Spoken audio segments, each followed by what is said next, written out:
thought I knew everything about my life. I thought I knew the man I married, but then he disappeared, and for 7 years I lived without answers until the day he came back with the truth I never wanted to hear. I still remember the first time I saw Daniel.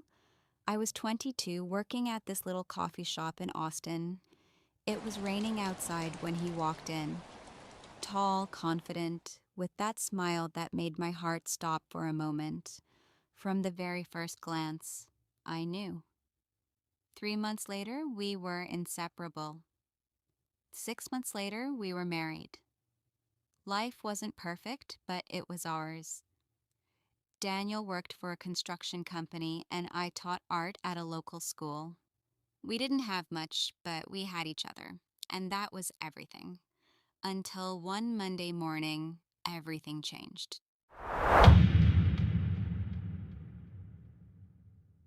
Daniel kissed me goodbye before work, just like always.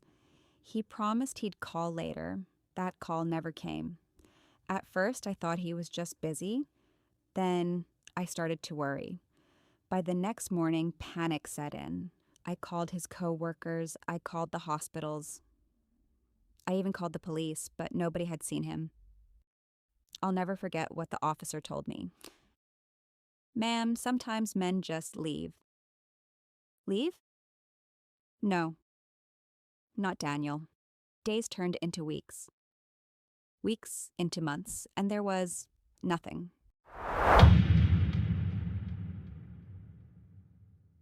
I stopped sleeping. I stopped eating.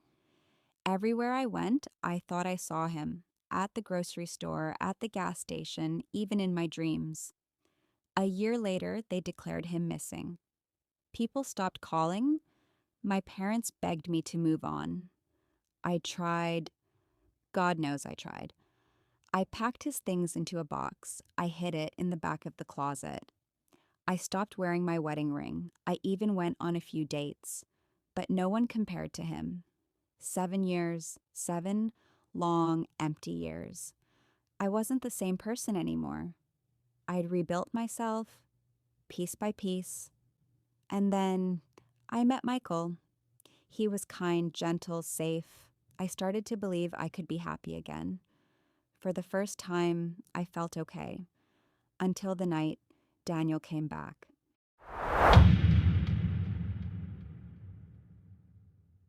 It was a Tuesday evening. I was walking home from work when I felt a hand on my shoulder. I turned around and froze. Daniel? He looked different. Thinner, older, haunted, but it was him. It was really him. I didn't know whether to hug him, scream at him, or hit him. 7 years of pain and anger, and all I managed to say was, "Where the hell have you been?" He looked at me for a long time, then whispered, "You should probably sit down."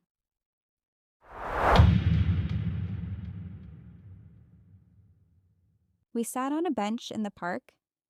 Daniel stared at his hands for a long time before finally speaking. "Emma, I was kidnapped." I laughed. I thought he was joking. But then I saw his face, and my heart dropped. 7 years ago, his company sent him to Mexico for a construction project. What they didn't know was that the area was controlled by a cartel. The first week there, his team was ambushed. Some were killed. The rest, and including Daniel, were taken. For 3 months, he was locked in a dark, filthy room. Barely any food, no sunlight, just fear. They forced him to work, digging tunnels, building storage sites, doing whatever they ordered. He tried to escape twice. They caught him both times. On the third try, he made it. But he couldn't come home. They told me if I ever contacted anyone, you, my family, they'd find you. They'd kill you, Emma. So he ran. He hid. He became someone else. For 7 years. He lived like a ghost.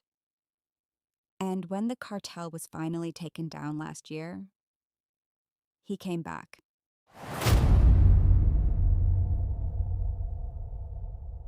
By the time he finished, it was dark. I sat there, frozen, staring at the man I used to love. Then he said softly, "I came back for you." To fix what we had, I swallowed hard, because he didn't know.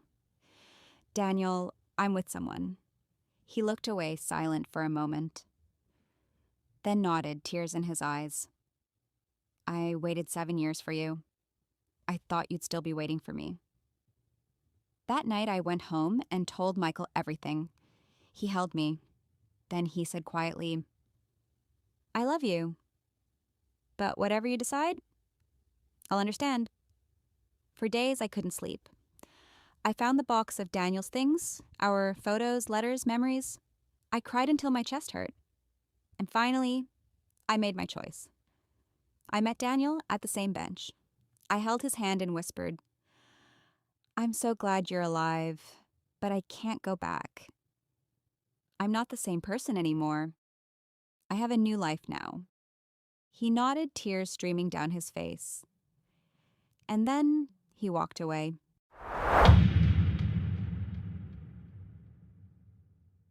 It's been a year since that night. I still think about him sometimes. I wonder what could have been. But every morning when I wake up next to Michael, I know I made the right choice. Life doesn't always give us second chances, but it always gives us a choice.